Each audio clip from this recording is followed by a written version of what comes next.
Lucas was the kind of man who gave quietly, without asking for anything in return. He showed love not with grand gestures, but in the steady, everyday ways that often go unnoticed.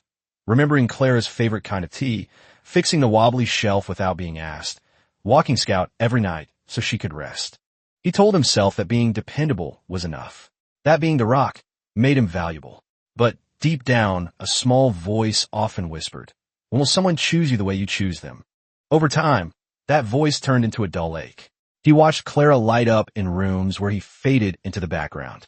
He convinced himself that love meant sacrifice, that his needs could wait.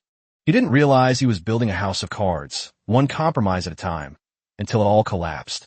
Looking back, Lucas saw how he twisted himself into shapes just to keep her happy, until he no longer recognized the man in the mirror. He wasn't angry yet, just tired. Tired of giving so much and feeling like a placeholder in his own life. The heartbreak hadn't happened yet, but the loneliness had already moved in, long before the truth came out. Lucas always believed in the beauty of surprises, the quiet joy of doing something thoughtful unannounced. So when his meetings wrapped early in Chicago, he didn't think twice. He'd fly home, grab Clara's favorite Thai takeout, and maybe light that overpriced soy candle she kept saving for a special occasion. He imagined her laugh when she opened the door, Scout barking joyfully at his heels. But the universe had other plans. As he stepped into their house, something fell off. Scout didn't come running, no jingle of his collar, no excited thumps. Then he heard it, soft moans, muffled giggles, and the unmistakable rhythm of betrayal. His heart plummeted. His feet moved on their own, slow and heavy, up the stairs that once led to warmth and safety. And there she was, Clara, in their bed, tangled with someone else. The same bed where they once whispered dreams and counted ceiling cracks during storms. Time slowed. The air thickened. Clara's eyes met his, and everything shattered in the space between them. Lucas didn't scream. He didn't slam a door or demand answers. He just turned around and walked out. Downstairs, Scout finally patted over, resting his head on Lucas's knee like he knew something sacred had been broken.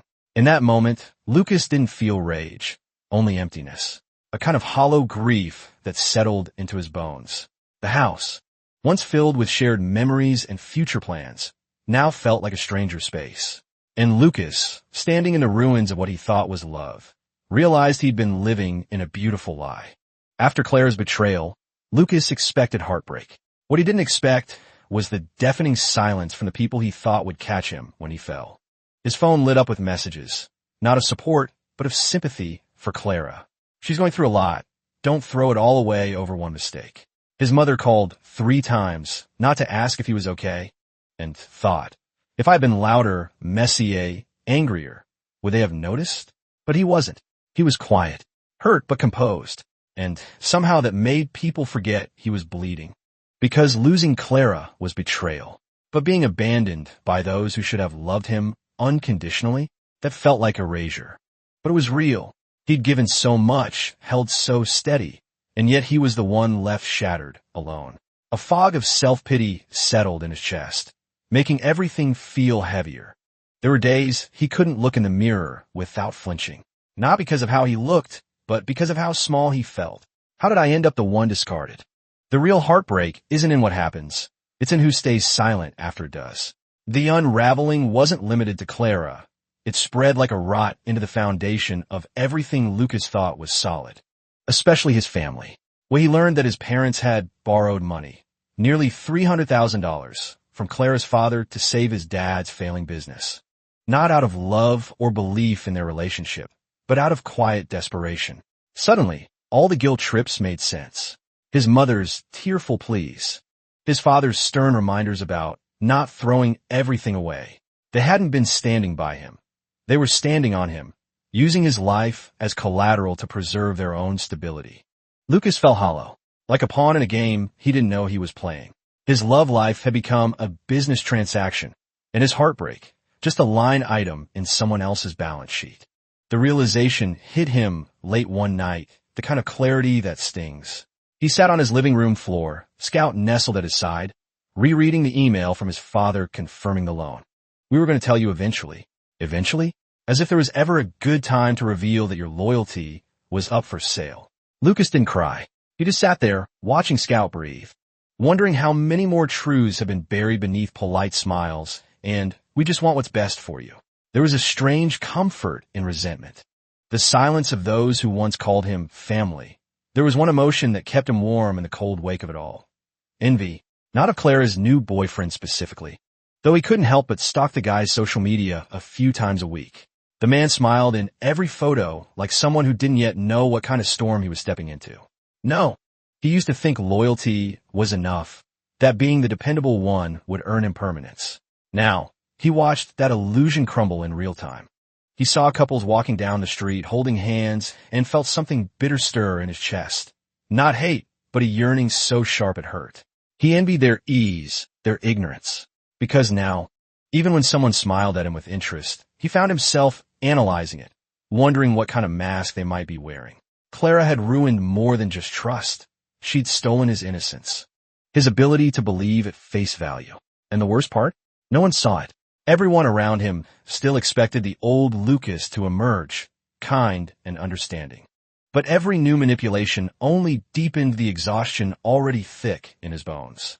When her final trick, calling HR at his workplace to accuse him of harassment, fell flat. Lucas didn't feel victorious. He felt hollow. There was no satisfaction in watching her collapse into her own lies. Just sadness. Because he had once loved this woman, had once planned a life. Some peeled away quietly, believing Clara's rewritten narrative of a man who abandoned her in her time of need. Others, thankfully, stayed firm. But even the support felt muted. Like people were more uncomfortable than outraged. Clara still held court in certain circles. Still wore her heartbreak like a costume. Lucas was no longer the villain in her story. He was the ghost. The one she tried to erase before he could speak. But instead of screaming back, Lucas stepped out of the spotlight. Let her perform. He had no interest in revenge or redemption. He only wanted peace. And finally, painfully, he understood some victories aren't loud. Some are just quiet decisions to walk away and never look back. In the quiet aftermath, Lucas didn't chase redemption. He chased simplicity. A smaller apartment, bare walls, mismatched mugs, and the rhythmic thump of Scout's tail on hardwood became his new normal. There was something sacred in the silence, in the freedom of space untouched by Clara's preferences or judgments. He repainted the walls in deep slate blue, cooked ramen in a single dented pot.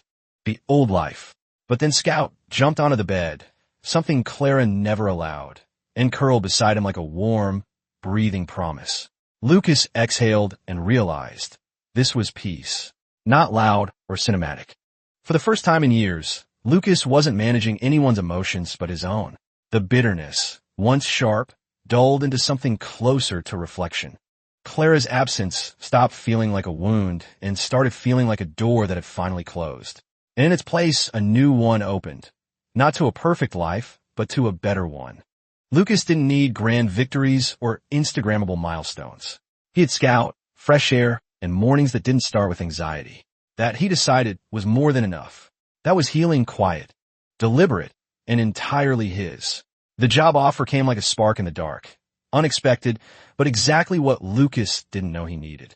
A promotion, a relocation, a clean break. 300 miles away.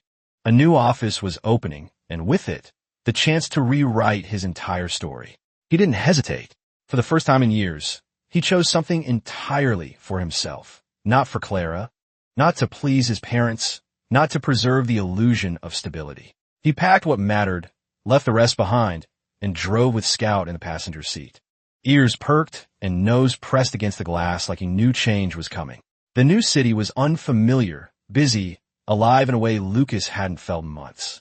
The apartment was modest, but sunlight streamed through the windows every morning, and the dog park down the street quickly became their haven. At work, Lucas found his voice again, respected, heard, even valued. He began to feel like himself, or maybe a version he hadn't met before. One who didn't flinch at confrontation, who said no without apology. He even started dating again, casually, carefully.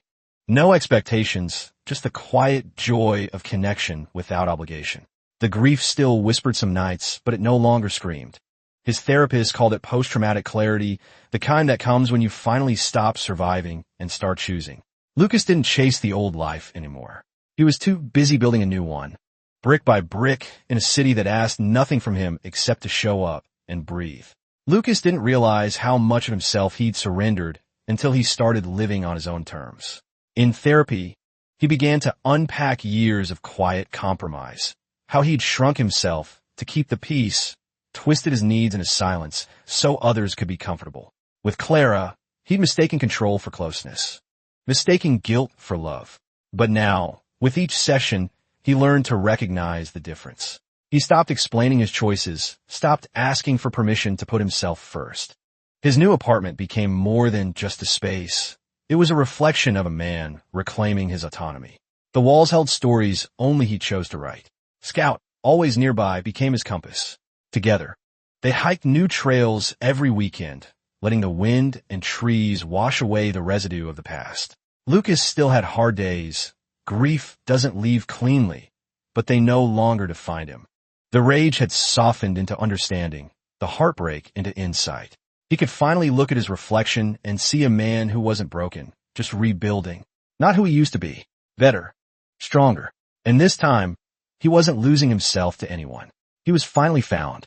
In today's world, it's easy to lose yourself trying to meet everyone else's expectations, whether it's a partner, family, or society's idea of success. But Lucas's story reminds us that peace doesn't come from pleasing others. It comes from honoring your truth. If someone betrays your trust or crosses your boundaries, you have every right to walk away, no matter how much history you share. Healing isn't always loud or dramatic. Sometimes it's quiet, intentional, and deeply personal. So take the time and know what you want. Protect your peace. And remember, walking away can be the first step toward finding yourself again.